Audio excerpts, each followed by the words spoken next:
Want to quickly show edits or crossed out text in your Outlook emails? Using Strikethrough is an easy way to do it. Start by going to the Mail section in Outlook. Click New Mail to open a blank email and type out the message you want to send.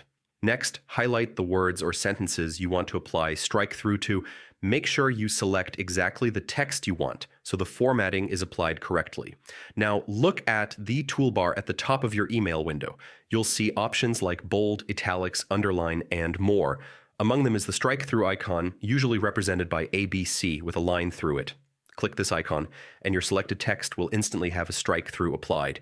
If you're using the desktop version of Outlook, you might find a keyboard shortcut for strike-through, so it's worth checking the Help section in your app. On the web version, using the toolbar button is the most reliable method, and that's it. Your text now shows a strike-through, making it easy to indicate edits, deleted content, or emphasize changes while keeping context for your reader.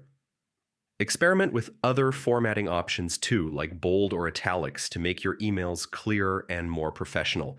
Thanks for watching. Don't forget to like, subscribe, and hit the notification bell so you won't miss any of our Outlook tips and tutorials.